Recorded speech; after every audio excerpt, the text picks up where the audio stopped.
नमस्कार, आप देख रहे हैं इलेक्शन डीएनए और आपके साथ में विजेंद्र सोलंकी। राजस्थान की सियासत में आज एक बड़ा दिन हो सकता था, बशर्ते कल जो अविनाश पांडे ने कहा वो होता हुआ नजर आता। उन्होंने कहा था कि आज कांग्रेस की सीटों पर घोषणा कर दी जाएगी, लेकिन अभी तक घोषणा हुई नहीं। आज उन्होंने कहा कि देर रात या फिर कल सुबह सीटों को लेकर घोषणा हो सकती है, लेकिन आज हम आपको बताने वाले हैं कि कांग्रेस की तरफ से कौन कौन मैदान में हो सकते हैं। इस बीच घनश्याम तिवारी क्या वाकई में कांग्रेस के लिए तुरुप का इक्का साबित होंगे और बीजेपी के गढ़ को भेदने के लिए इस्तेमाल किए जाएंगे। वहीं हनुमान बेनीवाल क्या वाकई में मिर्धा परिवार में से अगर ज्योति मिर्धा को टिकट नहीं मिलता, उनकी जगह किसी और को टिकट मिलता है, तो क्या वो उसके प्रचार के लिए मैदान में उतरेंगे, या फिर यह तय हो चुका है कि घनश्याम तिवारी के साथ साथ हनुमान बेनीवाल को भी कांग्रेस एक मास्टर स्ट्रोक के तौर पर इस्तेमाल कर सकती है। हर खबर आपको दिखाएंगे और दिखाएंगे हर खबर का डीएनए।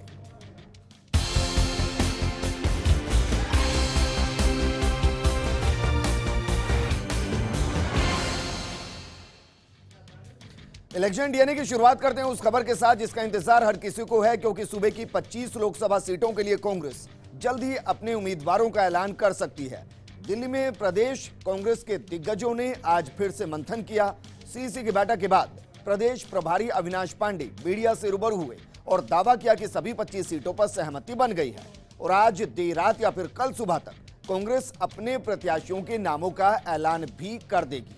लेकिन सवाल यह कि अगर आज बैठक हुई तो उस बैठक में क्या वाकई में कुछ सीटों को लेकर मंथन नहीं हो पाया, या फिर कुछ सीटों पर मंथन में देरी की वजह से पूरी ही लिस्ट को रोक दिया गया। लेकिन फिर भी आज का दिन बाकी है, इंतजार कीजिए। हो सकता है कि टिकटों की घोषणा कांग्रेस कुछ सीटों पर करती हुई नजर आए, क्योंकि कांग्रेस की सूची को लेकर काउंटडाउन शुरू हो चुका है और इस दौरान माना जा रहा है कि पहली सूची में कांग्रेस के 20 चेहरे घोषित हो सकते हैं। संभावित प्रत्याशियों के नाम हम आपको बता रहे हैं कि कौन कौन हो सकता है। दौसा से सविता मुरारी मीणा हो सकती है, लेकिन उससे पहले हम आपको सुना रहे हैं कि अविनाश पांडे आज बैठक के बाद क्या कुछ कहते नजर आए, ये जरा सुनिए। आज सीईसी के सामने राजस्थान के सभी प्रस्तावित लोकसभा के प्रत्याशियों के नाम चर्चा के साथ साथ मान्यता के लिए रख दिए गए हैं। उस पर पूर्ण रूप से चर्चा हो चुकी है और आज रात या जल्द से जल्द इसका जल्द ही अनाउंसमेंट हो जाएगा। 25 की 25 सीटों पर सहमति बन गई सर? 25 से 25 सीटों पर सहमति बन गई है। जो सीटों पर मान्यता माननीय कांग्रेस अध्यक्ष देंगे उनका अनाउंसमेंट आज रात को या कल जल्द से जल्द हो जाएगा। तो चुनाव ने अविनाश पांडे कहते नजर आए कि आज रात को या फिर कल सुबह सीटों की घोषणा यहां पर कर दी जाएगी, यानी कि काउंटडाउन एक तरीके से शुरू हो चुका है। लेकिन ऐसा माना जा रहा है कि पहली सूची में 25 नहीं, दरअसल 20 चेहरों को घोषित किया जा सकता है। फर्स्ट इंडिया आपको बता रहे हैं संभावित प्रत्याशी कौन कौन हो सकता है। दौसा से सविता और मुरारी मीणा, अलवर से भवेड़ जितेंद्र सिंह, जोधपुर से बाबू गहलोत, ये नाम सामने आ रहे। मासवाड़ा डूंगरपुर से महेंद्र बरजोट, चित्तौड़ से गोपाल सिंह इडवा, भरतपुर से अभिजीत सिंह जाटव, बाड़मेर से मानवेंद्र सिंह, बीकानेर से मदन मेघवाल, श्रीगंगानगर से भरतराम मेघवाल, राजसमंद से देवकी नंदन काका प्रत्याशी हो सकते हैं। अब इनमें से एक महत्वपूर्ण सीट जो कि बाड़मेर जैसलमेर, अगर वहां से मानवेंद्र मैदान में है तो क्या यह माना जाए कि जो कयास लगाए जा रहे थे कि अगर हनुमान बेनीवाल के साथ कोई गठबंधन या समझौता होता है तो 2 सीटों की घोषणा उनकी तरफ से होनी थी, नागौर और बाड़मेर जैसलमेर। लेकिन अगर यहां से मानवेंद्र मैदान में तो क्या इसका मतलब ये कि कोई घोषणा ऐसी होती हुई नजर नहीं आएगी। हनुमान बेनीवाल के इतर 25 के 25 सीटों पर कांग्रेस अपने ही प्रत्याशी मैदान में उतारती हुई नजर आ सकती है। दरअसल कांग्रेस की सूची में नाम फाइनल हुए हैं। नागौर से ज्योति मिर्धा का नाम लगभग तय माना जा रहा है। अगर ऐसा है तो फिर मान लीजिए कि हनुमान बेनीवाल के साथ सीधा कोई समझौता यहां पर होता हुआ नजर नहीं आएगा। लेकिन सवाल यह है कि नागौर से ज्योति मिर्धा का नाम लगभग तय, तो भूमिका किसने निभाई? भूपेंद्र हुड्डा ने अहम भूमिका इसके लिए निभाई है। जालोर सिरोही से रतन दिवासी का नाम फाइनल ऐसा माना जा रहा है। पाली से मंत्री हरीश चौधरी का नाम सामने आया है। वहीं बद्री जाखड़ का नाम भी इस सीट से आगे चल रहा है। दरअसल बद्री राम जाखड़ इनका पूरा नाम है, इनका नाम भी यहां से सामने आ रहा है। लेकिन अगर नागौर से कांग्रेस को लेकर समझौता हो चुका है, जो गुटबाजी थी या जो विरोध था, अगर वो ज्योति मिर्धा का खत्म हो चुका है और बाड़मेर जैसलमेर से मानवेंद्र सिंह के नाम पर अगर लगभग मोहर लग चुकी है, तो इसका मतलब यह है कि हनुमान बेनीवाल के साथ 2 सीटों को लेकर समझौता करने की जो बात निकलकर सामने आ रही थी, वो दरअसल अब पूरे तरीके से कांग्रेस में दरकिनार होती हुई नजर आ रही है। और जरा याद कीजिए, कल पीसीसी चीफ सचिन पायलट ने बैठक के बाद मीडिया से बातचीत करते हुए कहा था कि 25 की 25 सीटों पर कांग्रेस अपने प्रत्याशी मैदान में उतारती हुई नजर आएगी। लेकिन नए चेहरे कांग्रेस के अंदर सबको चौंका सकते हैं। अब ये कौन से नए चेहरे जिन पर कांग्रेस दाव खेल सकती है? दो युवाओं पर दाव खेलने की तैयारी में है दरअसल राहुल गांधी। जयपुर ग्रामीण से सुमित भगासरा दौड़ में नजर आ रहे हैं। वहीं कोटा बूंदी से राजपूत उम्मीदवार उतारने की भी तैयारी की जा रही है। अगर ऐसा है तो फिर एक और सवाल खड़ा होगा कि जो कहा जा रहा था कि जयपुर ग्रामीण से किसी वीरांगना या फिर शहीद के परिवार को टिकट दिया जाएगा, क्या उस सोच से इतर बीजेपी के खिलाफ कांग्रेस अपनी रणनीति बनाती हुई दिखाई दे रही है? और यह वजह जयपुर ग्रामीण से सुमित भगासरा दौड़ में नजर आ रहे हैं और वहीं कोटा बूंदी से राजपूत उम्मीदवार को उतारने की तैयारी की जा रही है। वहीं यूथ कांग्रेस के भानु प्रताप सिंह का नाम सामने आया है। विधानसभा में पीपलदा से टिकट मांगा था भानु प्रताप ने, लेकिन अफसोस उनको टिकट नहीं मिला था। और इस बीच आपको यह भी बता रहे हैं कि कांग्रेस के उम्मीदवारों के नाम जो तय हुए हैं उसमें सीकर से सुभाष महरिया उम्मीदवार होंगे, अलवर से भंवर जितेंद्र सिंह चुनाव लड़ेंगे, उदयपुर से रघुवीर मीणा का नाम सामने आ रहा है, भीलवाड़ा से रामपाल शर्मा का नाम सामने आ रहा है जिसमें मुमकिन है कि सीपी जोशी ने एक बड़ी भूमिका निभाई होगी। वहीं जोधपुर से वैभव गहलोत का नाम भी सामने आ रहा है। वैभव गहलोत को लेकर कई सीटों से चर्चाएं भी चली, कार्यकर्ताओं ने डिमांड भी की, लेकिन होली के बाद जिस तरीके से वैभव गहलोत जोधपुर में कार्यकर्ताओं को संबोधित करते नजर आए, वरिष्ठ कांग्रेसियों के साथ बातचीत करते नजर आए, उनका आशीर्वाद लेते हुए नजर आए, उसके बाद ये संकेत मिल रहे थे कि वैभव गहलोत को जोधपुर से टिकट लगभग फाइनल है। वहीं कांग्रेस लोकसभा टिकट को लेकर लेटेस्ट अपडेट हम आपको दे रहे हैं। आज रात को जारी हो सकती है राजस्थान कांग्रेस की पहली लिस्ट में हो सकते हैं 20 प्रत्याशियों के नाम, जिसकी जानकारी लगातार हम आपको दे रहे हैं। किसी भी बड़े चेहरे की नहीं होने की चर्चा यहां पर सामने आ रही है। बड़े चेहरे से मतलब ये कि रघु शर्मा को टिकट नहीं मिल सकता, ऐसा हो सकता है। सचिन पायलट को टिकट ना मिले, ये भी हो सकता है, यानी कि वो मैदान में ना हो। इसके अलावा लालचंद कटारिया ये भी मैदान में ना हो, महेश जोशी मैदान में ना हो। ये वो बड़े चेहरे जो कांग्रेस में फिलहाल विधानसभा के अंदर मौजूद हैं, बड़ी जिम्मेदारी संभाल रहे हैं और मुमकिन कि उनको टिकट ना दिया जाए। और हमारे साथ मेरे सहयोगी और ब्यूरो चीफ योगेश शर्मा जुड़ गए हैं। योगेश, माना जा रहा है कि 20 नामों की घोषणा कांग्रेस पहले करेगी, 5 सीटों को छोड़ देगी। तो सबसे पहले तो यह कि जो संभावित लिस्ट हम आपको दिखा रहे हैं, इसमें अगर तमाम दिग्गजों को चुनाव में नहीं लड़ाया जाएगा, क्या इसका मतलब यही कि ना रघु शर्मा लड़ेंगे, ना महेश जोशी लड़ेंगे, ना लालचंद कटारिया लड़ेंगे और ना ही सचिन पायलट खुद चुनाव लड़ेंगे? देखिए विजेंद्र, जैसा सहयोगी अदिति भी बता रही थी कि कोई बड़ा नाम नहीं आएगा, लेकिन यहाँ पर एक दो बड़े नाम आ सकते हैं। जैसे मुरारीलाल मीणा का नाम दौसा से लगभग तय बताया जा रहा है और कांग्रेस के जो मीणा नेताओं में एक बड़ा नाम मुरारीलाल मीणा का है। नमो नारायण मीणा की भी बात की जा रही है टोंकसवाय मधुपुर से, वो भी बड़ा नाम है, केंद्रीय मंत्री रह चुके। और जो सबसे बड़ी बात जिन पर पेच फंसा हुआ है उनमें जयपुर शहर की सीट है, वहाँ पेच फंसा हुआ है। नागौर की सीट है जहाँ पर ज्योति मिर्धा को लेकर वहाँ पेच फंसा हुआ है। एक खेमा उनके सीधे तौर पर विरोध में है। और हनुमान बेनीवाल को लेकर जो गठबंधन की बात विजेंद्र की जा रही है, उसमें ये कहा जा रहा है कि हनुमान बेनीवाल को भी ऑप्शन दिया गया था कि वो अजमेर या फिर पाली को लेकर, लेकिन हनुमान बेनीवाल नागौर नहीं छोड़ना चाह रहे, वो नागौर से ही बात करना चाह रहे हैं। और दूसरी बात सबसे बड़ी जो हनुमान बेनीवाल ने कांग्रेस के तमाम थिंक टैंक्स को बता दी है कि ज्योति मिर्धा अगर बीजेपी या अन्य दल से भी चुनाव लड़ती है या इंडिपेंडेंट भी लड़ती है तो वो चुनाव जरूर लड़ेंगे। और कांग्रेस पार्टी से अगर ज्योति मिर्धा चुनाव लड़ती है तब भी वो चुनाव लड़ेंगे। तो हनुमान बेनीवाल ने सीधे तौर पर जो उनकी अदावत ज्योति मिर्धा के साथ है वो जाहिर कर दी। कांग्रेस के आलाकमान को बता दिया है कि अगर ज्योति मिर्धा चुनाव लड़ती है तो मैं खुद चुनावी समर में अपनी पार्टी को उतारूंगा, साथ ही अन्य सीटों पर भी चुनाव लड़ूंगा। तो इस तरह की जो बात है वो आरएलपी से सामने आ रही है। योगेश, अगर इस अदावत को समझे तो व्यक्तिगत ज्यादा नजर आ रही है, क्योंकि सियासी तौर पर खबर यह भी मिल रही है कि अगर हरेंद्र मिधा मैदान में होंगे तो फिर हनुमान बेनीवाल अदावत नहीं करेंगे। देखिए, यह अदावत एक तरह का पुराना सिलसिला, इतिहास थोड़ा सा जाना पड़ेगा हमको। विधानसभा चुनाव के वक्त खीवसर के चुनाव के समय यह अदावत शुरू हुई थी और खीवसर से जो ज्योति मिर्धा और हनुमान बेनीवाल के बीच वो एक तरह से तकरार का दौर चला और एक तरह से नागौर की राजनीति में दोनों के बीच जो जंग छिड़ी वो अब लोकसभा चुनाव की जो टिकट वितरण के वक्त साफ तौर पर नजर आ रही है।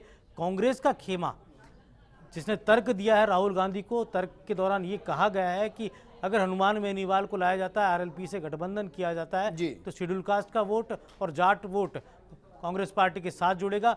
अगर हनुमान बेनीवाल अलग पार्टी बना के लड़ते हैं तो उससे कांग्रेस पार्टी को नुकसान होगा। दूसरी बात ये भी कही गई कि हनुमान बेनीवाल युवा जाट नेता हैं, तो ऐसे में फायदा मिलेगा उनके चुनाव लड़ने से, उनकी पार्टी को साथ लेने से। अन्य जो जाट बहुल सीटें उन पर भी लाभ होगा। लेकिन हनुमान बेनीवाल ने 2 सीटों को लेकर यहाँ पर जिस तरीके से जानकारी मिल रही थी कि या तो वो बाड़मेर जैसलमेर से अपना प्रत्याशी उतारेंगे और नागौर से वो खुद लड़ेंगे। अगर इन दोनों सीटों को लेकर ऐसा होता है तो एक तरफ मानवेंद्र और दूसरी तरफ ज्योति मिर्धा है। देखिए विजेंद्र, 3 सीटें मांगी थी आरएलपी ने कांग्रेस पार्टी से, पाली, बाड़मेर और नागौर। ठीक, मुख्य फोकस नागौर पे था।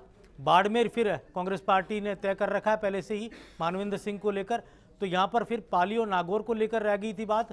और लास्ट जो हमें जानकारी मिली है कि नागौर को लेकर ही अब सारा डिस्कशन हो रहा है। बद्री जाखड़ को लेकर पाली में गंभीरता के साथ विचार हो रहा है, वहाँ पे अन्य नाम भी चर्चाओं में है।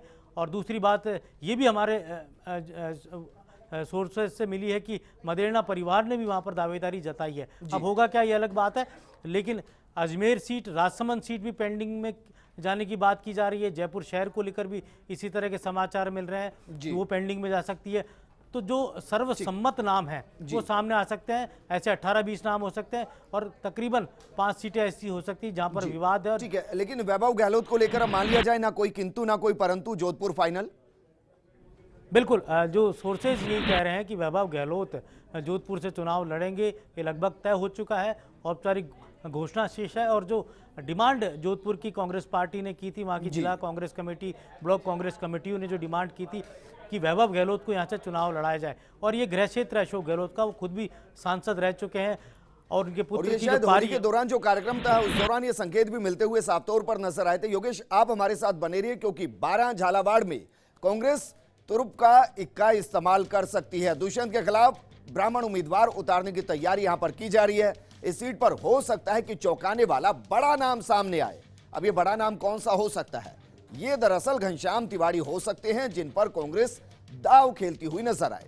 विधानसभा चुनाव में भी चौंकाया था कांग्रेस ने, वसुंधरा राजे के खिलाफ उतारा था मानवेंद्र सिंह को और उस दौरान राजपूत वर्सेस राजपूत कार्ड यहां पर खेला गया था। अब राजे के पुत्र के खिलाफ उतार सकते हैं तिवाड़ी को। दरअसल तिवाड़ी ने हाल ही में कांग्रेस ज्वाइन की है, संघनिष्ठ है और कांग्रेस के खिलाफ हमेशा बोलते आए, लेकिन अब शायद वक्त बदल गया है, राजनीति बदल गई है और पाला भी बदल गया है।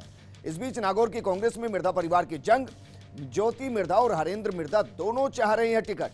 बेनीवाल का सीधे तौर पर ज्योति से विरोध है, लेकिन उन्होंने हरेंद्र पर अभी पत्ते नहीं खोले। खास बात, दोनों मिर्धा से बीजेपी भी संपर्क में है और कांग्रेस का एक खेमा है ज्योति के समर्थन में। योगेश, आपसे इस बारे में जानकारी मैं चाहूंगा क्योंकि अगर 12 झालावाड़ सीट का जिक्र हम करते हैं, 8 चुनाव से बीजेपी वहां लगातार जीतती आई है। पहले पूर्व मुख्यमंत्री वसुंधरा राजे और 3 बार से उनके पुत्र दुष्यंत। अब सवाल यह है कि घनश्याम तिवारी अगर वहां से जाते हैं, चुनाव लड़ते हैं, क्या वाकई में आपको लगता है समीकरण बदलते नजर आएंगे? देखिए, ये पूरी तरह झालावाड़ और बारा हाड़ौती का ये इलाका वसुंधरा राजे के अभेद्य दुर्ग के तौर पर जाना जाता है। एक तरह से उनका इतना होल्ड इस इलाके के अंदर है कि आपने देखा होगा कि मानवेंद्र सिंह को भी कांग्रेस पार्टी ने विधानसभा चुनाव में आजमाया था, लेकिन उन्हें भी बड़े अंतर से वसुंधरा राजे ने चुनाव हरा दिया। और यहाँ पर जो बात की जा रही है ब्राह्मण कार्ड की, उसके साथ एक कार्ड और खेलने की बात विजेंद्र की जा रही है, सौंधिया राजपूत। कांग्रेस पार्टी की सौंधिया राजपूत वर्ग के नेता को भी चुनावी समर में झालावाड़ 12 से उतारने की योजना बना रही है, क्योंकि जो संकेत मिल रहे हैं कि उर्मिला जैन भाया या भाया परिवार शायद लड़ने का इच्छुक नहीं है, चुनावी समर में उतरने का इच्छुक नहीं। तो ऐसे में सौंधिया राजपूत वर्ग से कोई नाम, कोई चेहरा, इसकी वजह है क्योंकि दोनों ही एक बार दुष्यंत के खिलाफ लड़ चुके हैं और दोनों हार चुके हैं। ये बात भी सही है। और दूसरा, झालावाड़ 12 में सौंधिया राजपूत बड़ी संख्या में है और पहला इनका कांग्रेस पार्टी से जुड़ाव भी रहा है। टिकट कांग्रेस पार्टी से इनको नहीं मिलता, जब मिलता है एक बार पहले भी कांग्रेस पार्टी कांग्रेस पार्टी ने टिकट दिया था। तो ऐसे में अगर सौंधिया राजपूत वर्ग को टिकट देकर कांग्रेस पार्टी वहाँ जातीय समीकरण देख रही है, ब्राह्मण कार्ड की भी बात की जा रही है, लेकिन कितना सफल होगा सौंधिया राजपूत वर्ग से निकला हुआ कैंडिडेट यहाँ पर जरूर बीजेपी के वोटों में सेंध लगा सकता है, स्थानीय होने का उसे लाभ मिल सकता है। और क्योंकि हमने मानवेंद्र सिंह को देखा है विजेंद्र, मानवेंद्र सिंह को लेकर प्रयोग किया था झालावाड़ में, लेकिन वो सफल होता हुआ वहां पर दिखाई नहीं दिया था। योगेश, शुक्रिया तमाम जानकारी हमारे साथ साझा करने के लिए और समझाने के लिए कि राजस्थान की सियासत किस तरीके से पल पल करवट बदल रही है। बहरहाल आगे बढ़ते हैं, क्योंकि आज नरेंद्र मोदी और अमित शाह कैंप में जबरदस्त उत्साह है। कांग्रेस सहित बीजेपी का जिक्र करते हैं, क्योंकि चुनावी तारीखों की घोषणा के बाद आज नरेंद्र मोदी की पहली चुनावी सभाएं थी। मेरठ, उत्तराखंड के रुद्रपुर और जम्मू के अखनूर में चुनावी सभाएं हुई। बीजेपी में हर किसी को इंतजार था। मोदी की पहली चुनावी सभा में भीड़ के उमड़ने का इंतजार था और भीड़ की कसौटी पर खरी उतरी ये तीनों सभाएं। तीनों सभाओं में उमड़ी जबरदस्त भीड़। मेरठ की शुरुआत करते हैं। मेरठ में लगभग 1 लाख लोगों की भीड़ यहां पर जुटी। वहीं रुद्रपुर में करीब 70,000 लोग प्रधानमंत्री मोदी को सुनने पहुंचे और अखनूर में करीब 1 लाख लोगों की भीड़ नजर आई। जबकि पश्चिम उत्तर प्रदेश में मायावती, अखिलेश और अजीत सिंह का पूरा असर नजर आता है। लेकिन आज प्रधानमंत्री ने यहां से एक और नारा दे दिया, शराब सेहत के लिए हानिकारक। इसके बावजूद उमड़ी भीड़ के उत्साह को देख नरेंद्र मोदी खुद गदगद नजर आए। डीएनए में अब हम आपको बता रहे हैं कि अलवर सीट पर वाजिब अली किस तरीके से सिरदर्द बन सकते हैं। अगर अलवर से बसपा टिकट पर चुनाव लड़ा तो भंवर जितेंद्र के लिए बन सकते हैं बड़ी परेशानी। इसलिए भंवर कैंप की तरफ से साधा गया संपर्क। वाजिब अली को मनाने की कोशिशें जारी हो गई हैं और उधर से कहा गया जो मायावती कहेंगी वो करेंगे। नगर से बसपा विधायक वाजिब अली, आखिर भंवर जितेंद्र कैसे निपटेंगे वाजिब अली की इस मजबूरी से। वैसे अलवर से भंवर जितेंद्र की जीत मानी जा रही है पूरे तरीके से पक्की। ये इसलिए भी सवाल क्योंकि अगर वाजिब अली यहां से लड़ते हैं तो तिजारा सीट वहां से पहले बसपा का प्रत्याशी जीत कर आया हुआ है और अगर सेंधमारी होगी तो दलित वोट बैंक जो कांग्रेस की तरफ जाने चाहिए वो दरअसल बसपा की तरफ छिटकते हुए नजर आएंगे और इस वजह से कांग्रेस के लिए थोड़ी परेशानी यहां पर सामने आ सकती है। लेकिन सच्चाई है कि चुनाव में दिग्गजों की साख दांव पर लगी हुई है। इसमें बीजेपी सांसद प्रत्याशी अर्जुन लाल मीणा मांग रहे हैं कार्यकर्ताओं से माफी। सांसद के माफी मांगने का वीडियो भी सोशल मीडिया पर वायरल हो रहा है। वीडियो में मीणा बोल रहे हैं, मुझसे कोई गलती हुई तो मुझे माफ करना। कल दरियावाद इलाके में हुई थी कार्यकर्ताओं से मीणा की मुलाकात। खैर, चुनावी दौर में सब कुछ माना जा रहा है वाजिब। अब यहां वाजिब का मतलब वाजिब अली से नहीं है। दरअसल ये वाजिब मतलब सब कुछ ठीक है, क्योंकि 5 साल में एक वक्त आता है जो कार्यकर्ताओं का होता है, जिसके सामने नेता झुकते हुए नजर आते हैं। फरियादी की भूमिका में नेता होते हैं और फिर मालिक की भूमिका में कार्यकर्ता होते हैं। उसके बाद जीत के बाद ये सिचुएशन पूरी उल्टी हो जाती है। फरियादी की भूमिका में कार्यकर्ता आ जाते हैं और मालिक की भूमिका में नेता आ जाते हैं। लेकिन कांग्रेस की मजबूती में कम हुआ विरोधाभास। पूर्वी राजस्थान में कांग्रेस का दमदार प्रदर्शन रहा है। आलाकमान ने लगभग तय कर लिए यहां के टिकट और टिकटों की तय होने के बाद भी नहीं विरोधाभास की स्थिति। आमतौर पर पूर्वी राजस्थान को माना जाता है कांग्रेस का गढ़ और यहां से उम्मीदवार ज्यादा होते हैं। लेकिन इस बार ऐसा माना जा रहा है कि इस गढ़ के अंदर भी कांग्रेस के अंदर कोई गुटबाजी नजर नहीं आ रही है और जो यहां पर नामों को अंदर खाने फाइनल किया गया उसको लेकर भी कोई विरोधाभास सामने नहीं आ रहा है। बहरहाल चित्तौड़गढ़ को लेकर कांग्रेस में नया पेच फंस गया है। राजेंद्र विधूड़ी ने मांगा है टिकट। चित्तौड़ से चाहते हैं लोकसभा का चुनाव लड़ना। आज विधूड़ी ने अहमद पटेल से मुलाकात की है।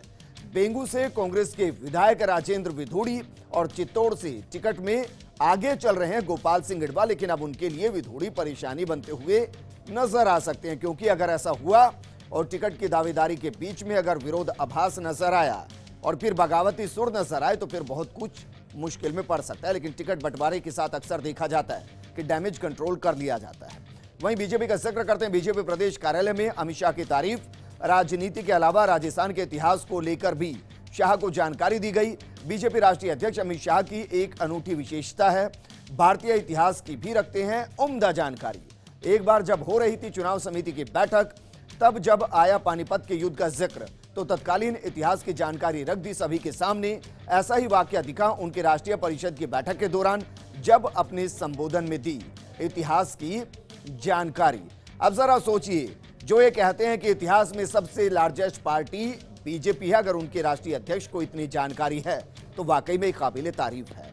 बहरहाल प्रदेश के आदिवासी अंचल का जिक्र करते हैं। लोकसभा चुनाव की सुबुहाट यहां पर भी नजर आ रही है। लेकिन कमाल की बात यह है कि दोनों ही प्रमुख दल बीजेपी और कांग्रेस ने आदिवासी अंचल को फतह करने की रणनीति तो बना ली, लेकिन इस बीच ध्रुवीय राजनीति इसको रोचक बना रही है। त्रिकोणीय बनाने के लिए इसमें एक अहम भूमिका निभा रहे हैं बीटीपी। अब वो किस तरीके से भूमिका निभा रही है और उसका असर कितना होगा, ये रिपोर्ट देखिए। प्रदेश की बांसवाड़ा डूंगरपुर सीट उदयपुर संभाग की 4 सीटों में से एक है। ये सीट SC/ST के लिए आरक्षित है। वर्तमान में बीजेपी के मानशंकर निनामा इस सीट से सांसद हैं। आजादी के बाद से बांसवाड़ा संसदीय क्षेत्र कांग्रेस का गढ़ रहा, लेकिन पिछले 6-7 सालों में बीजेपी और अन्य दलों ने अपनी जबरदस्त पैठ बना ली। यहाँ अब तक हुए 16 लोकसभा चुनाव में कांग्रेस 12 बार जीती है। जनता पार्टी और बीजेपी ने 2-2 बार यहाँ से जीत हासिल की। 2018 में संपन्न हुए राजस्थान विधानसभा चुनाव में डूंगरपुर जिले की 84 और सागवाड़ा विधानसभा सीटों पर भारतीय ट्राइबल पार्टी के 2 उम्मीदवारों ने अप्रत्याशित रूप से जीत हासिल कर सभी को चौंका दिया था। इस बार भी लोकसभा चुनाव में कांग्रेस, बीजेपी और बीटीपी के उम्मीदवारों के बीच रोचक चुनावी मुकाबला देखने को मिल सकता है। लोकसभा चुनाव में ट्राइबल पार्टी के मैदान में उतरने से मुकाबला त्रिकोणीय हो सकता है। बांसवाड़ा डूंगरपुर लोकसभा संसदीय क्षेत्र में बांसवाड़ा के बांसवाड़ा, घाटोल, गढ़ी, बागीदोरा और कुशलगढ़ शामिल हैं। वहीं डूंगरपुर जिले में डूंगरपुर, सागवाड़ा और 84 3 विधानसभा सीट आती हैं। बांसवाड़ा डूंगरपुर लोकसभा सीट के अंतर्गत आने वाली 8 विधानसभा सीटों में से 3 पर कांग्रेस, 2 पर बीजेपी, 2 पर बीटीपी और 1 पर निर्दलीय का कब्जा है। साल 2013 के विधानसभा चुनाव में बागीदोरा सीट छोड़कर बीजेपी का 7 सीटों पर कब्जा था। साल 2011 की जनगणना के अनुसार यहाँ की आबादी 29,51,764 है, जिसका 92.67% हिस्सा ग्रामीण और 7.33% हिस्सा शहरी आबादी है। यहाँ अनुसूचित जनजाति की जनसंख्या कुल आबादी का 75.91% है, जबकि अनुसूचित जाति 4.16% है। आदिवासी बहुल्य बांसवाड़ा संसदीय क्षेत्र अनुसूचित जनजाति के लिए आरक्षित मेवाड़ वागड़ क्षेत्र का हिस्सा है। मौजूदा सांसद मानशंकर निनामा 2014 के लोकसभा चुनाव में निनामा ने कांग्रेस उम्मीदवार रेशम मालविया को हराया। निनामा ने रेशम मालविया को 91,916 मतों से पराजित किया। बीजेपी के मानशंकर निनामा को 5,77,433 वोट मिले थे। कांग्रेस की रेशम मालविया को 4,85,517 वोट मिले थे। 2014 में 68.98% मतदान हुआ था। कुल मतदाता 16,98,244 थे। 2014 के मुताबिक पुरुष मतदाताओं की संख्या 8,66,441 थी। 2014 के मुताबिक महिला मतदाताओं की संख्या 8,31,800 थी। पहले कांग्रेस का और फिर बाद में बीजेपी का गढ़ रही बांसवाड़ा डूंगरपुर सीट पर भारतीय ट्राइबल पार्टी ने लोकसभा चुनाव मुकाबले को त्रिकोणीय बनाने के लिए ताल ठोकने की तैयारी कर ली है। प्रदेश आदिवासी अंचल में विधानसभा चुनाव में धीरे से लेकिन दमदार आहट देने वाली पार्टी बीटीपी के तेवरों से बीजेपी और कांग्रेस दोनों ही सहज है। देखना दिलचस्प होगा कि आदिवासी अंचल में पैर पसार चुकी बीटीपी की कदमताल रोकने के लिए कांग्रेस और बीजेपी की रणनीति क्या होगी। Bureau report, first India news. सियासत की भी अजीब तासीर है। यहाँ जो होता है वो दिखता नहीं और जो दिखता है वो असल में होता नहीं। इसलिए राजनीति में सुनी सुनाई की खबरों का होता है बड़ा असर, बड़ी संभावना है। अटकलें कहिए या कयास, इसे आप जो भी कहिए, ये सुनी सुनाई राजनीतिक समीकरण बनाने और बिगाड़ने में महत्वपूर्ण भूमिका निभाती है। तो आप भी सुनिए सुनी सुनाई हमारे सहयोगी लक्ष्मण राघव की जुबानी। नमस्कार। खबरों के पीछे की खबर, थोड़ी गोसिप और थोड़ी खुसर फुसर, यही है सुनी सुनाई का सफर। सुनते हैं कि कांग्रेस की सूची आज भी आते आते रात 9:30 बजे तक नहीं आई। हालांकि आज जब नेता राहुल गांधी के निवास से बाहर निकले तो बजाय गाड़ियों में बैठने के वे पैदल ही मीडिया कर्मियों तक आए और कहा गया है कि जल्द ही सूची आ जाएगी। लेकिन अब तो कांग्रेसी भी पूछ रहे हैं कि सूची तुम कब आओगी। दरअसल भाजपा ने अपनी लिस्ट बहुत पहले जारी कर दी। ऐसे में निश्चित तौर पर कांग्रेस के प्रत्याशी प्रचार में भी कहीं ना कहीं पिछड़ रहे हैं और दिल की धड़कन इस बात को लेकर बढ़ी हुई है कि सूची में उनका नाम होगा कि नहीं। सुनते हैं कांग्रेस बीकानेर सीट को जीतने के लिए खासी मशक्कत कर रही है। दरअसल वजह भी है क्योंकि यहां के सांसद रॉबर्ट वाड्रा पर अक्सर प्रहार करते रहे हैं। अब नए समीकरण भी बन रहे हैं। आज जिला देहात कांग्रेस कार्यालय में बीडी कल्ला की प्रेस कॉन्फ्रेंस इसी की बानगी थी। दरअसल रामेश्वर डूडी और बीडी कल्ला की चुनावों के दौरान में अदावत नजर आने लगी थी, लेकिन अब लगता है कि रिश्तों में जमी बर्फ पिघल रही है। आज देहात कांग्रेस जिला अध्यक्ष महेंद्र गहलोत की अगुवाई में वहां पर बीडी कल्ला न केवल प्रेस कॉन्फ्रेंस के लिए पहुंचे बल्कि काफी देर वक्त भी बिताया। दरअसल ये माना जाता है कि जिला देहात कांग्रेस अध्यक्ष सीधे तौर पर डूडी कैंप से जुड़े हुए हैं। सुनते हैं कि भाजपा में भी टिकट के लिए बड़े नेता हठ योग का सहारा ले रहे हैं। दरअसल एक पूर्व राजकुमारी को टिकट दिलाने के लिए प्रभारी प्रकाश जावड़ेकर और संघ अड़ा हुआ है। कहा जा रहा है कि दिया कुमारी की टिकट के लिए वीटो लिया गया है। अब देखना होगा कि प्रकाश भाई साहब इस हट को मनवा पाते हैं या नहीं। इलेक्शन डीएनए में फिलहाल इतना ही। आगे देखिए न्यूज@NR मेरी सहयोगी पूनम शर्मा के साथ। नमस्कार।